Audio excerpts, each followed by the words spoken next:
Hey everyone, CJ here, and I just wanted to quickly talk about the Black Ops 7 beta, which is just about to end as I record this. I just wanted to get this video out there to get my thoughts out on the beta before The Haunting comes out for Black Ops 6 and Warzone, because once that comes out, I'm probably going to be fully focused on playing that and streaming it, and maybe make a video, we'll see. So, overall, I thought the beta was actually pretty fun, but with an asterisk. See, I think it was very fun, but just in the open mosh pit. And I'll get that across right now. All of my beta experience in multiplayer was in the open mosh pit. Which, if you're not aware of what open mosh pit is, I'll quickly tell you. It's effectively a mosh pit of regular core game modes, but with reduced skill-based matchmaking. Now, this effectively meant that I was able to have a lot more varied lobbies. I would have some where I was stomping people, others where I was being stomped, and others that were even fights. Overall, it was a much more varied experience and much more natural, which is how I think it should be with Call of Duty. Now that I've explained that, let's get into the core game itself. Now right away I noticed that the map design in this game is so much better than Black Ops 6. The maps feel like they're actual real maps meant for real people to play. They don't just feel like kill boxes meant to funnel you into camo grinders. And it fixes a large problem I had with Black Ops 6's multiplayer, where a lot of the maps were just too small for the pace that a Black Ops 6 match usually goes at. And a lot of the maps in Black Ops 6 were designed around just funneling you into people. It wasn't really about outplaying people or flanking people, it was all about just funneling you in one direction. Black Ops 7's maps feel a lot more designed. It feels like there was a lot more gone into actually making them feel like Call of Duty maps. There's flanking routes, there's tons of little intersections between each lane of the map. It feels classic in a way. And honestly, there's not a single map in this beta that I could actually say I dislike. They all feel really good and they all flow really well. That being said though, there is one issue that's kind of related to the maps. That being the spawns. The spawns in Black Ops 7 are still just as bad as Black Ops 6, at least depending on the mode. In modes like Team Deathmatch or even Hardpoint, I just find myself spawning alongside or in front of enemies at times. Now granted, for TDM that's pretty normal. TDM spawns haven't been good for a very long time now, but for Hardpoint it's a bit odd to see spawns this bad. But in Domination and the new mode called Overload, the spawns seem fine.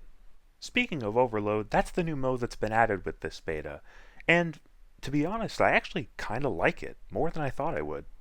Even though I'm not much of an objective player in Call of Duty anymore, I still found myself actually kind of enjoying this mode. It's just a very simple mode. It's something that you can kind of play the same as Domination or a Hardpoint, where, yeah, the objective is there if you want to do it, but you really don't have to, and I like that.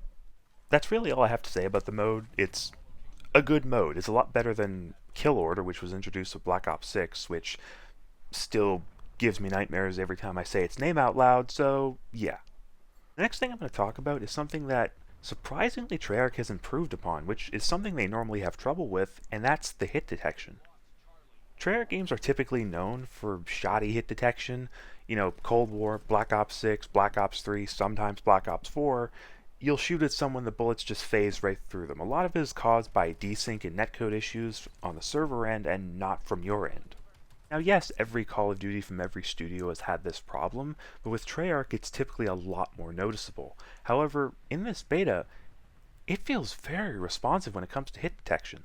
There is not a single time in this entire beta where it felt like bullets that should have hit didn't count. Every single time I've missed, it actually feels like it's because I missed. And this is a massive step in the right direction for Treyarch. Like I said, I don't know what they had to change to make this work after all these years, but I'm glad they did it.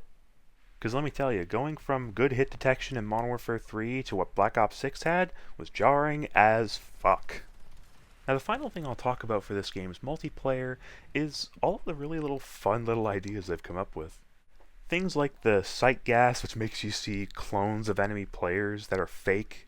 The things like the point turret, which are basically just a pistol on a turret that goes in your lethal slot. And my personal favorite, the Gravemaker sniper. I mean, come on. It's a kill streak sniper that can shoot through the entire map to kill enemy players. Tell me that's not fun. Now, do all of these things mean that this will be the best Call of Duty ever? No, but is it fun? Abso-fucking-lutely. Now let's switch gears into zombies. The zombies in Black Ops 7 I don't have a ton to say about, It's not because I think it's bad or anything, it's just that it is very similar to Black Ops 6 in terms of gameplay. Now, to me, that's not really a bad thing. I think the gameplay of Black Ops 6 Zombies is the strong suit of it. I mean, it's a lot better than what happened to the story, but I'll get into that in a second.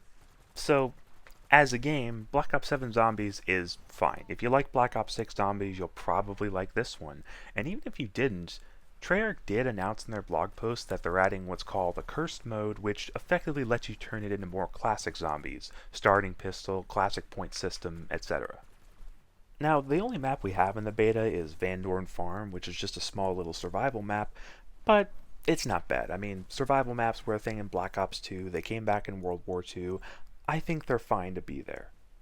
So, yeah, from a gameplay perspective, that's Black Ops 7 Zombies. It's pretty much Black Ops 6 Zombies just continued, keeping all of the things that were added over the year with Black Ops 6, but just putting them in Black Ops 7 and adding more later on.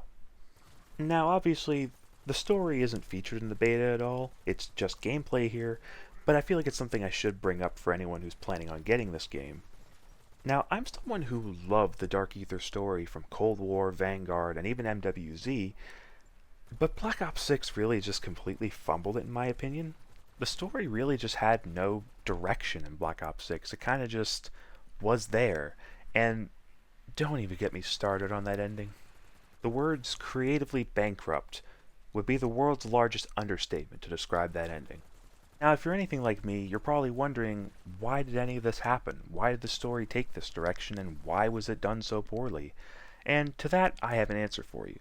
I'm going to leave a link in the description of this video that's going to take you to a Twitter thread made by the user Gordon Mingle.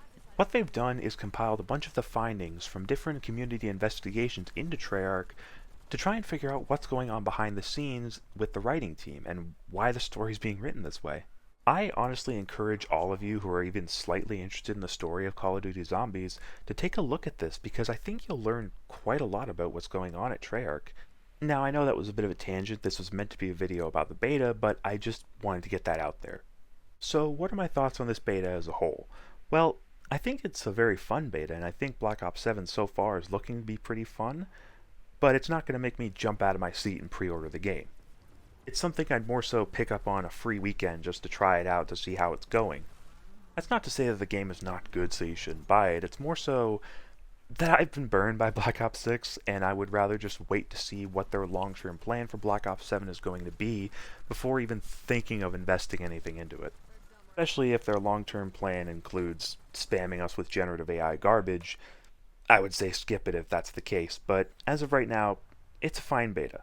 Multiplayer is pretty good, Zombies is pretty good, I'm sure the campaign will be good too. I mean, hell, even if it's bad, there's no way it can be as bad as an Infinity Ward campaign, right? Is this game political? No.